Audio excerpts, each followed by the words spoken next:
প্রিয় দেশবাসী এবং প্রবাসী যারা হচ্ছে সায়েদকে বাঁচানোর জন্য এবং চিকিৎসার জন্য টাকা দিয়েছিলেন, সায়েদ কিন্তু মারা গেছে। এই জিনিসটা আপনাদেরকে আপডেট দেওয়া দরকার এবং কি আমার দিকে অনেকেই তাকায় আছেন যে আমি হচ্ছে আপডেটটা দেই। এই যে এই অ্যাম্বুলেন্সে করে সায়েদ ভাইকে হচ্ছে বাড়িতে নেওয়া হইতেছে, এতদিন চিকিৎসারত ছিল এই হসপিটালে। চলেন আমরা একটু দেখাই আপনাদেরকে, একটু দিই তো।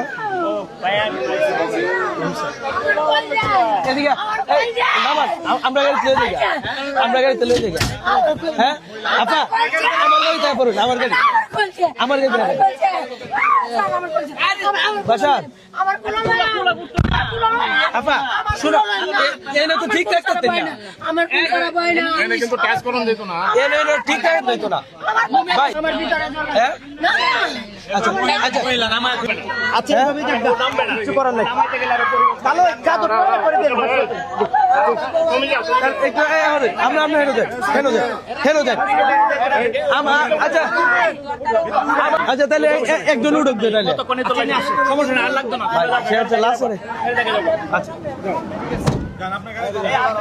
কাকা আপনি একটু দেখে লয়ে যান জাফারে, তুমি যাও। আচ্ছা আমি আগে চলে যাবো।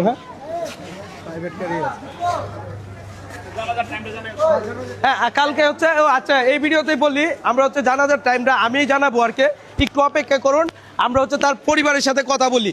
আর এই মুহূর্তে লাশ নিয়ে হচ্ছে তার বাড়িতে যাইতেছে। আমি মনে করি বিশেষ করে দূর থেকে আসবেন, এখন ভিড়ভাট্টা করার দরকার নাই। তার পরিবারে যেহেতু মারা গেছে তো বুঝতেই আছেন ব্যাপারটা, তাদের পরিবার এবং কি তাদের কি সিচুয়েশন হইতে পারে। আমি চাই আপনারা হচ্ছে ভিড়ভাট্টা না করেন। আপনাদেরকে খুব শীঘ্রই হচ্ছে আমি জানাজার টাইমটা বলে দিব এবং কি লাস্ট পর্যন্ত আমি আপডেটটা দিব। এই মুহূর্তে আমরা হচ্ছে মেডিকেলে আছি, আর মেডিকেল থেকে হচ্ছে অতিক্রম করতেছে এই যে অ্যাম্বুলেন্স বাহী, এইটাতেই হচ্ছে সায়েদ ভাইকে নিয়ে যাইতেছে। আর যারা বিশেষ করে টাকা পয়সা পাঠাইছিলেন, দেখেন টাকা পয়সা দিয়ে কখনো মানুষ বাঁচানো যায় না। আল্লাহ তাআলা যদি না চায় কখনো একটা মানুষ 1 সেকেন্ড বাঁচানোর মতো ক্ষমতা কারো নাই। আমরা সর্বোচ্চ চেষ্টা করেছি টাকা পয়সা দিয়ে যেন তার চিকিৎসা করা যায়, বাট আমরা এখন চেষ্টা করতে পারবো না তাকে যেন 1 সেকেন্ডের জন্য বাঁচানোর জন্য এবং কি 1 সেকেন্ডের জন্য চোখটা খোলার জন্য। বিশ্বাস করেন কালকে রাত 12টা পর্যন্ত সায়েদ ভাইয়ের কাছে ছিলাম। লাস্ট আবদার ছিল আমার মায়ের কাছে, আম্মা প্রশ্ন করছিল কি খাবা বাবা তুমি, তখন বলছিল অল্প পায়েস খাইতে চাই, বাট এই ইচ্ছাটা তার পূরণ করতে পারি নাই। আমি হয়তো আসতে লেট করে ফেলেছি, অথবা তার মৃত্যুর ধরাটা আমি ধরতে পারি নাই। যাই হোক, সবাই তার জন্য বেশি করে দোয়া করবেন।